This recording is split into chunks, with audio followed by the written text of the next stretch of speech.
How am I? I am refreshed. As you see, I'm very calm.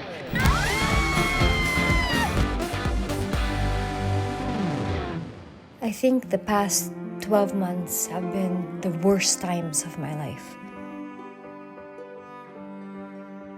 Ako, bawal. Kayo pwede. Bawal lang mag-react. Ganti-gantihan na to! Ganti-gantihan na to! Hawak-hawak mo yung telepono mo, kaka-games mo ang araw, di mo masagot yung telepono mo? Ba't matawag ako? Simpleng bagay lang hinihingi ko sa'yo, cheese! Life has been very good lately, very clean, and I feel like I'm in a really good headspace these days, which is priceless. I sold my soul, and you bought it back from me. You have softened all the edges, you rearranged the stars, and you have pulled them down to where I am. You have proven every word of my favorite love song can become a reality. And just like what I said before, I will love you and I will always love you with all my heart. And I promise to love you as I grow much, much, much older. I love you and I always will. And cheese, you may now kiss your wife. Hi, I'm Heart Evangelista, and welcome to my world.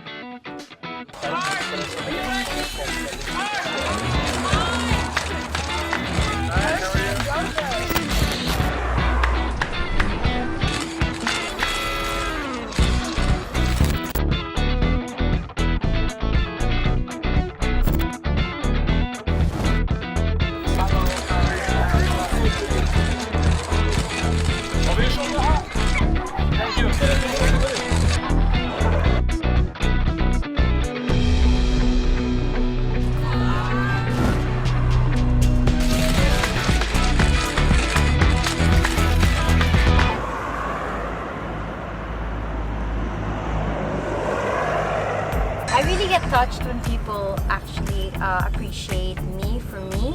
I've always been very kikai. I would get a lot of bashing and stuff because people didn't understand that I just really like to be a bit different. I always struggled to fit in. That never happened. Nagmumukha lang nagpipilit, so I decided to be myself.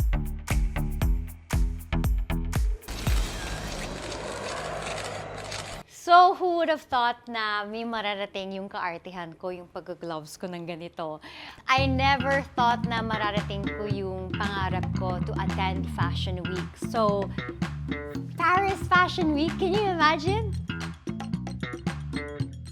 Akala nila madali yung Fashion Week, pero hindi nila alam na hindi lang to glitz and glamour. Trabaho siya at talagang tinatrabaho siya. So the moment na mag-land kami, kung saan man lang may Fashion Week, lagari na agad. Wala nang pahinga-pahinga. Fitting na agad. Basically, pupuntahan mo lahat ng mga designers and shows that you will work with. Tapos, it's either dadamitan ka nila. Super nice. Should I zip until the neck? They're one of the easiest to work with. We have to also be easy with them. Because why complicate matters? Or pipiliin mo kung ano yung susuotin mong look para dun sa show. Ganda. When I look at, outfits, I have a really also strong imagination. I know more or less if it's gonna look, prints to go, colors to go with it. These things are so easy for me, and it's a house is being so kind to you, and they want to dress you up. I don't think it's necessary for you to be so demanding and difficult. And surprisingly, I feel like it's refreshing to them. But compared to sa mga ginagawa sa Pilipinas, honestly, it's a joy to do that. So, hindi na kailangan pahabain pa. I like the neckline. This is the one. Yeah, it's beautiful. Finish! Finish already? Yeah, easy. Was very quick. Yes, very quick. Thank you very much. So, mabilis ako kumilos. Siguro dahil sanay ako sa taping, sa mga soap opera. Kaya nila ako bet kasi madali kaming katrabaho.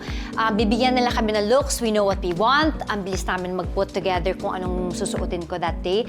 And usually, it's not like that with other influencers. They take their time or medyo padiva. Syempre tayo mga Pinoy, sanay tayo sa mabilis na kilos. Rings and the silver dress. Great. Good luck. And this, no. I I can really be myself.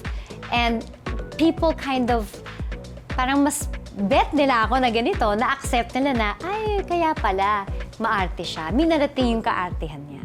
My name is Paul. I am client manager for the couture and the ready-to-wear at Schiaparelli. I love her style, even when she wears something else than Schiaparelli. I think she knows what's good for her. She knows how to mix and match different things. So yeah, I got to bond with Paul. We really got to know each other. There are like certain angels that you meet throughout the years, and Michael Costa's one. There's also Kenny, of the editor of Harper's Bazaar. Giambattista Valley would be the next. I remember years ago, pinuntahan ko siya. He had a collaboration with H&M. And ang layo-layo ko sa stage. Tapos itong time na to, nagkataon na meron akong fitting, nandun siya, nagchikahan kami. And then ngayon, they're like family to me. They're very supportive. Kung meron akong pictorial na kailangan kong damit, for free, magpapadala sila ng damit. Bibigyan niya ako ng gifts, ng bags, ng shoes. Sobrang sweet niya. So hopefully one day makarating na siya sa Pilipinas.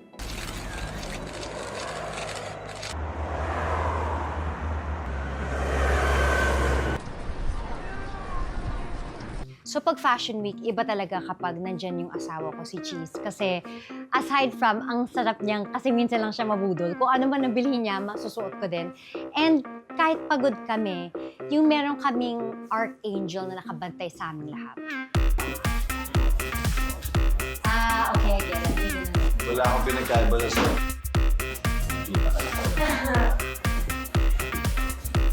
Edit out. I-edit natin. So, John Wick. May libre na kita. Okay. I'll get it for him. So I'll get him the sweater, that, and the bracelet. Kung sa Senado, Senate President siya, pagkasama namin siya, normal siyang tao, tagaluto siya, taga-grocery siya, at photographer ko siya. Bago ko nakilala si Art, ako yung pinagkakaguluhan eh. Ngayon ako na lang hindi ko kuha ng picture mo. Halos pareho yung simula. Gigising na maaga, gagawa ng sariling kape, magbabasa. Magsisimula magbago yun pag kailangan ng kape ni Heart at ninyo. Yung asawa ko, mahilig talaga siya magluto. Siya talaga yung gumagawa ng mga dito sa bahay. Ako lang yung pangpaganda ng bahay. So pag Paris Fashion Week, siya talaga yung nag-grocery, siya yung luluto at nai-enjoy niya yun kasi ang dami niyang nakakasalubong ng mga Pinoy. May nagpapapicture lang sa akin pag wala si Heart. Pag nandun si Heart, wala lang papasin. Oo nga eh. Bibinong kita, para akong nanalo ng luto ngayon. So as much as gusto namin siya magstay the whole time kasama namin sa Paris Fashion Week, obviously may trabaho siya, hindi ko siya pwedeng angkinin. So kailangan niyang umuwi. So ang gagawin niya, magluluto na yan ng pang ilang araw, ilalagay niya na sa mga garapon para iinitin na lang natin. Sir Cheese, ano ang menu mo for tonight? Bolognese and baked chicken. Wow. Na may backup na beef caldereta sa may backup na chicken pork adobo rice. And fried rice na ibabaon kila Heart.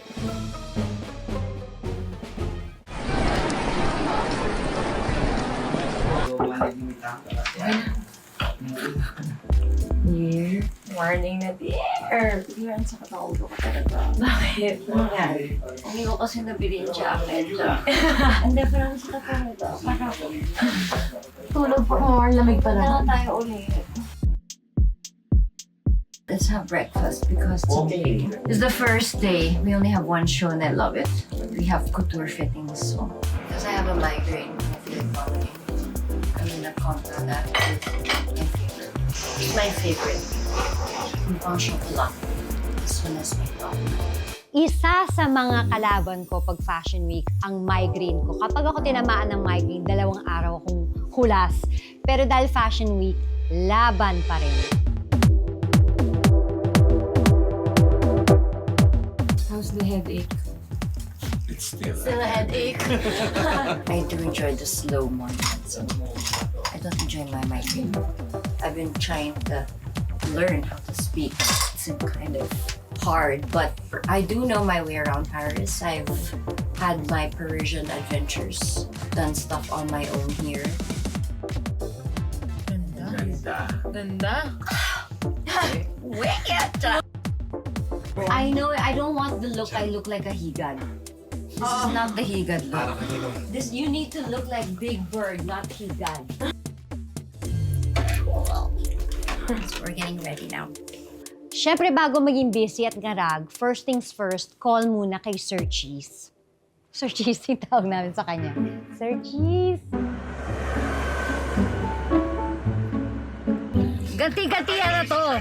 Ganti-gantihan na to! Hawak-hawak mo yung telepono mo, kaka-games buong araw, di mo masagot yung telepono mo? Ba't tumatawag ako? Simpleng bagay lang hinihingi ko sa'yo, Cheese! Oh, di na kita kakausapin, gusto mo. Ano, aso, habol ako na habol sa'yo? Charot! Ay, good. Alright, babe. Bye. Love you, bye. Hi. Edward, you wanna look for a cleaner place, like a street? Here, the other side. The other side. Hey, how are you? Bago ang mga fashion shows, uunahin na namin, gagawin na namin yung mga eksena sa reel, depende kung ano yung pinaka-storyboard namin, pati pictures, tatapusin na namin yun. Kasi after naman ng show, magpapalit na kami. Pero minsan sobrang lamig, pero wala tayong magagawa. Laban ulit. Just a little bit warmer, Lord. Just a little bit warmer. Just so I can make the win. My next show, we are going to Kid Super. We're wearing Michael Leva. We're gonna put some silicone tapes because mazaket is kind of heavy. We're just gonna park the car in a little bit because I'm gonna have to dress up. It's a little complicated. Pero may mga times talaga na na-activate yung Miss Ansha ko. Na-anxiety ako kasi dikit-dikit yung mga shows. Eh, kailangan pagpalit ka, pati buhok mo papalitan. So, unahin mo, basa buhok, tuyo buhok, luto buhok. Ano bang uunahin natin? So, nakakangarag siya. Haggard lang talaga. But when you get all the looks right, and I just gotta say, Hale, you did so well. Memorize mo siya kahit nag-change tayo. Pagod lang, haggard lang. Pero when you see it on the phone, parang, wow. Super. Like yung George Hubeca, parang hirap na hirap talaga. Ang tuloy talaga. O mga gato. Napaka-net ka lang eh. Fishnet lang. Tapos, net lang din yung suot mo kung tutuos yun ng mga embroidery. Mesh lang yun Pero eh. mesh lang din talaga. Ginaw to the highest level yung kanina. Ginaw to the bone. But when you see it after, it's worth it. Ang saya-saya. Done for today. I must say, nakaka-liberate yung feeling na magawa mo lahat yun flawlessly.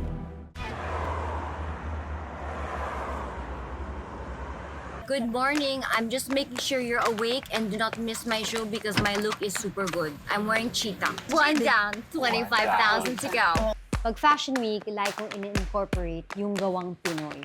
Designer, kahit bagyan, accessories, try ko talaga siya ipasok dun sa look because iba pa rin kapag may touch tayo ng Pinoy. And usually, pag may suot akong Pinoy designer, yun lagi yung aming parang conversation sa mga ibang foreigners na nakakasama ko. Where did you get your ganito, ganyan? So, nakakatuwa.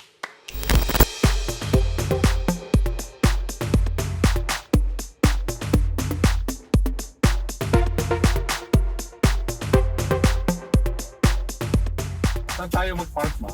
Kahit saan, kasi nagsismoky eyes ako at wala akong dalang wet ones, kaya papanindigan ko to. So, kailangan maganda. This is the fifth look. Kaya natin i-paint time. Iduktok-duktok ko sa daan. Ano gusto nyo? Bili-bili na po. Ano gusto nyo itsura ko? Brazilian? Plus 100 euros lang po. Sarap na tulog. Mga init. Baksak.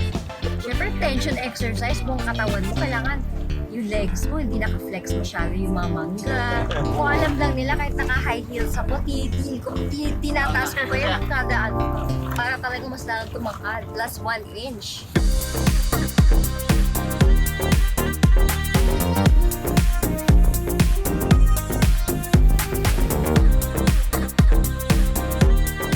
One more, I'm gonna turn around you, okay, huh? Okay, action! Perfect, thank you!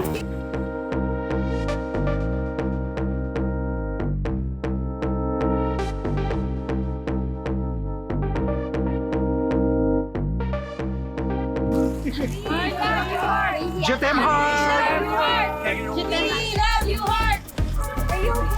Yeah, thank you for asking me anyway.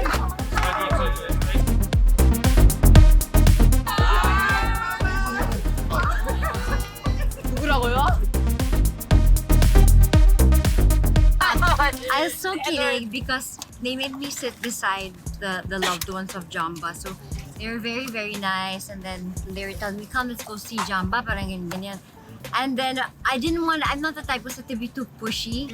So they all went in, but I couldn't excuse me, I couldn't do it. So I waited in line. And then I said, shucks, alam ko naghihintay na rin kasi kayo, ayoko gusto kong matulog na rin kayo. And they're so nice. And because of that, kakain ako ng candy. Bonbon.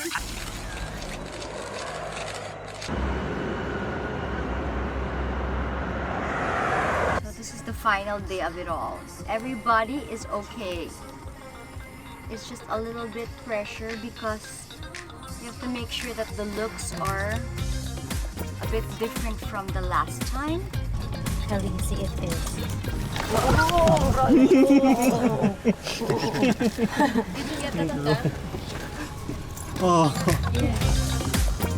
Okay lang ako nag-run. Running station.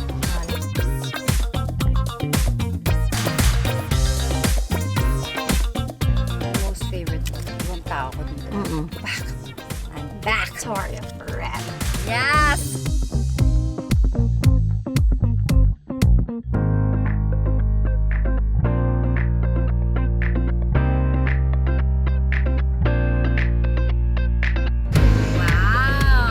Nice, oh. Yes! I'm so happy, Brenda. Good job, everybody. Around the applause. You did well. Congratulations, Rolex. Nabangga kotse mo. More blessings yan. Well, I think I'm the last man standing. It is what it is, especially for Fashion Week because it's the high stress. So you really, have to be surrounded by really good people and experienced people that will understand the situation. But, we're a team. So, of course, Nico was the very first one to get sick. It was really scary, by the way. But, it's those moments that you're tested as a team and how you guys will take care of yourselves. It's how you guys look out for one another. And I'm glad he's okay. And he recovered very fast. And it was Mike. And then Rolex got hit. The last Fashion Week, he didn't just get hit. It was a hit and run. His whole window at the back of his car collapsed. There's glass everywhere. These things happen. It's also in Paris. But it's part of the story. It's part of the experience. And at the end of this whole thing, when we're old and gray, we talk about it. It was a great run. So as long as we all take care of each other, I think we're okay.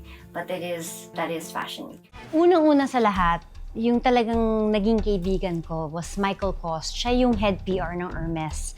Yun yung unang dahilan kaya pumunta ako. So si Michael Kos, basically, siya yung talagang hinahabol-habol lahat ng mga madam. Kasi kapag na-meet mo siya, meron ka ng bag. Pero syempre, babayaran mo yun. Another one, Song Hye Kyo. Sobrang ganda niya. Bago ko pa i-play yung role niya sa Full House na pinalabas sa GMA, gustong-gusto ko talaga siya kasi pinapanood ko talaga yung Full House. Tapos ang cute-cute niya. And kung anong itsura niya doon nung bata siya, yun pa rin ang itsura niya hanggang ngayon. And then she's very sweet. Pero makikita mo siya talagang reyna ng lahat. Anna Wintour, I had a short interaction with her because I was invited to a Vogue International event. And talagang you can see na everybody talagang parang natatakot sa kanya. And she always wears, naka-shades siya lagi. Which I understand now kasi minsan, pag hindi ka naka-shades, siguro mas vulnerable ka sa mga taong chichikahin ka, may pupuntahan ka. So kunyari, medyo detached ka. Yun yung nafe-feel ko sa kanya. Pero siya talaga yung queen of the queens of fashion. So yung mga cast ng Emily in Paris, usually when it's like that, you either share the first row with them, and then for me, yung naging mabait sa akin was Camille. Mabait na mabait siya. She was very down to earth, and I remember she invited me for dinner, but when it's Fashion Week, wala talagang oras makipagchikahan. Christian Louboutin is also a magical character na the very, very first shoe brand na na-obsess talaga ako. Yun talaga yung pinag-iipunan ko. And then years later, hindi ko akalain na magiging matalik ko siyang kaibigan. Christian Louboutin, na-meet ko siya sa isang event. And then, he would speak Portuguese kasi meron siyang mga kaibigan na Portuguese.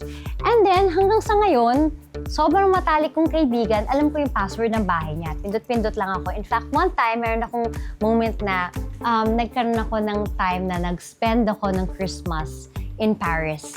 And it was my first time na mag-spend ng Christmas na wala yung mga mahal ko sa buhay.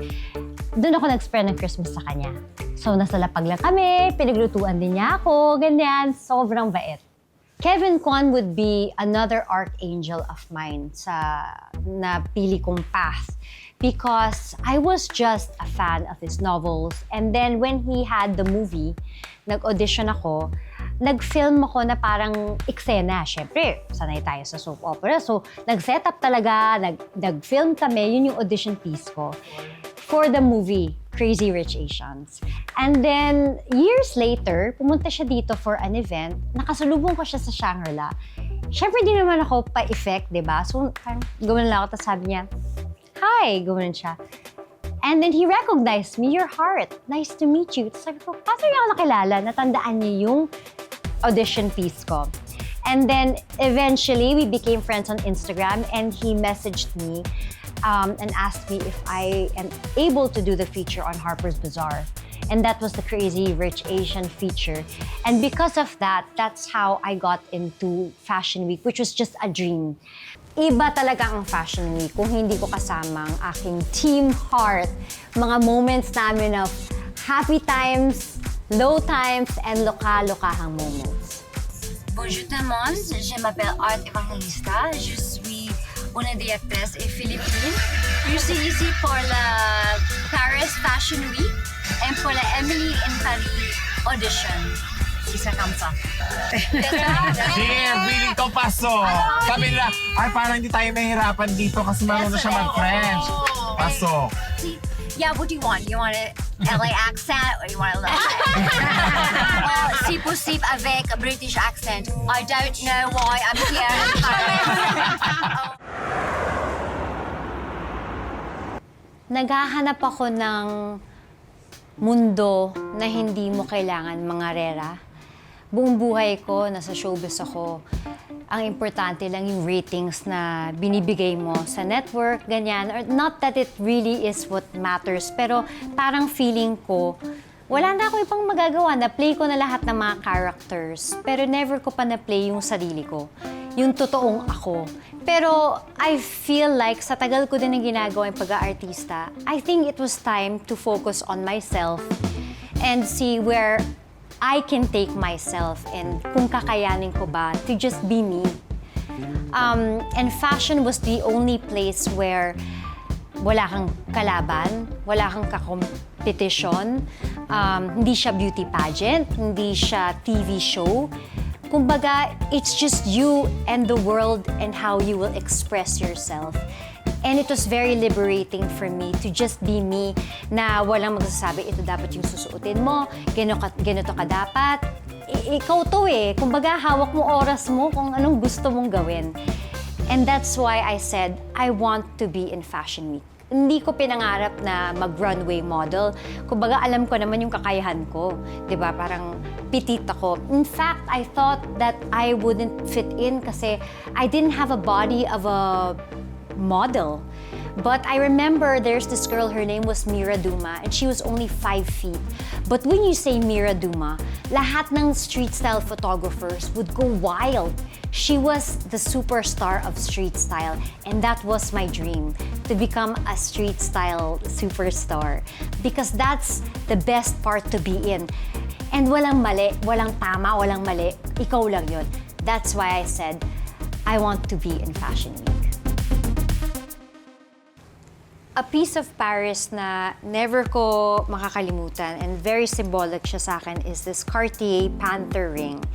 2015 ko siya pinag-ipunan at binili because it's actually designed like the Eiffel Tower. Yun ang inspiration niya. And the designer that came out with the Panther was known to be a Panther lady. Sobrang strong ng personality niya. And ako, hindi ako masyadong strong. Very soft ako. Kumbaga, I would like to be a Panther lady, pero isa akong Labrador. sweet-sweetan, ganyan. And goal ko talaga maging tough. And eventually, as time went by, tumapang na ako and I really identify myself with the ring. And talaga ito yung mga time na nag-uumpisa pa lang ako sa Fashion Week. So, isa siya sa piece na parang powerful sa akin. Importante sa buhay na malaman mo yung difference ng passion and work. Minsan ang work talaga, hindi mo kailangan mahalin yan. Yung talagang minsan hate mo siya, pero kailangan mo siyang gawin kasi kailangan mong kumita ng pera para sa sarili mo at sa mga mahal mo sa buhay.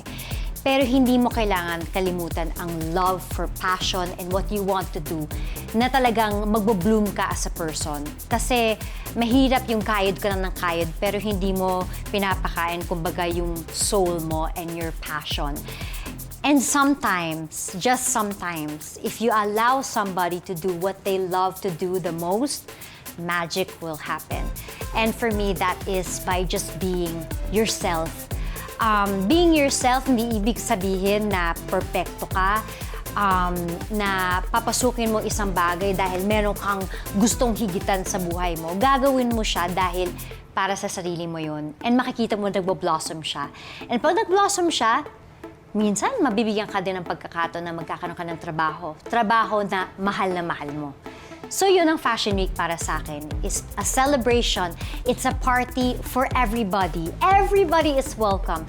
Everybody who wants to celebrate their individuality, their authenticity, everybody's welcome. Basta ang importante, by being yourself, tall, petite, whatever you call it, you will have charm, and charm is what will make you win in the end, and your heart.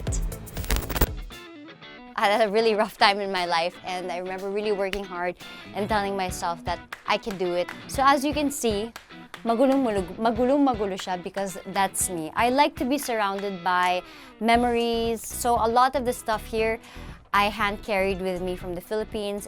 Kala ko masaya kami. Kasi kahit yung pinakahuling moment na nakasama ko sila, yun yung pagkakakilala ko sa kanila. There were certain people in my life that made sure na madumihan nila yung taong yun.